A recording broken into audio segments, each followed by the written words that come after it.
అందరికీ నమస్కారం. కర్నూలు జిల్లా, నంద్యాల జిల్లా ప్రజలందరికీ విజ్ఞప్తి చేస్తున్నాను. నేను కూడా చైర్మన్ సోమిశెట్టి వెంకటేశ్వర్లు. మీ అందరికీ ఒకటే విజ్ఞప్తి చేస్తున్నాను. ప్రభుత్వం ఇలా గొప్ప అవకాశం ఇచ్చింది.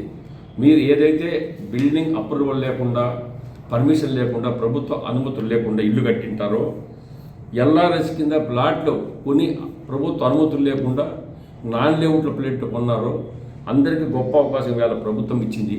అందుకనే కూడా అప్పులు తీసుకోవాలంటే మీరు ఇమ్మీడియట్గా బిల్డింగ్ కట్టినోళ్ళు, పీపీఎస్, ప్లాట్లు కొన్నటువంటి యజమానులు అప్రూవల్ లేకుంటే ఎల్ఆర్ఎస్ తీసుకొని దానికి తగినటువంటి చలానాలు కూడా ఆఫీస్కి వచ్చి చెల్లించి మీరు రెగ్యులరైజ్ చేసుకోండి.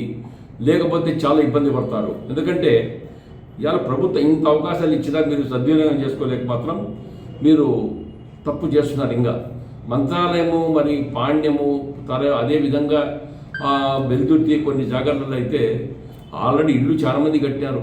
మంత్రాలయంలో లాడ్జీలు కట్టినారు. మంత్రాలయంగా కొత్త తెలియకుండా లాడ్జీలు కడుతున్నారు. వీళ్ళందరూ ఏమయ్యా ఇట్లా కడుతున్నారు, మీరు ఎవరు పర్మిషన్ ఇచ్చినారంటే మాకు పంచాయతీ సెక్రటరీ గారు ఇచ్చారు. సెక్రటరీ మాకు పర్మిషన్ ఇస్తే మేము కట్టినాము. అయ్యా, పంచాయతీ సెక్రటరీకి అధికారం లేదు. కమర్షియల్ కాంప్లెక్స్లు కానీ, లాడ్జీలు కానీ, గొడౌన్స్ కానీ ఏది కట్టినా కమర్షియల్గా వాళ్లకు ఇచ్చే అధికారం లేదు. ఓన్లీ రెసిడెన్షియల్ ఇల్లు కట్టించడానికి మాత్రమే అప్పుడు వాళ్ళు చేయొచ్చు.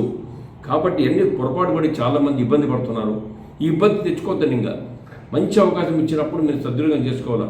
కాబట్టి ప్రభుత్వాన్ని కట్టించినటువంటి ఇమ్మీడియట్గా పేమెంట్ చెల్లించి రెగ్యులర్లీ చేసుకోకండి.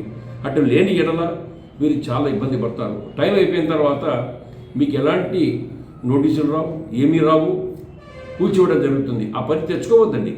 ప్రభుత్వం ఇలా మంచి అవకాశం ఇచ్చినప్పుడు సద్వినియోగం చేసుకోవాలి. కాబట్టి వెంటనే దీన్ని కూడా ఆపించుకొచ్చి కర్నూలు ఆపించు ఏదైనా వివరాలు కావాలంటే తెలుసుకొని ఇమ్మీడియట్గా మీరు దానికి తగినట్టు రుసుము చెల్లించి రెగ్యులర్గా చేసుకోండి.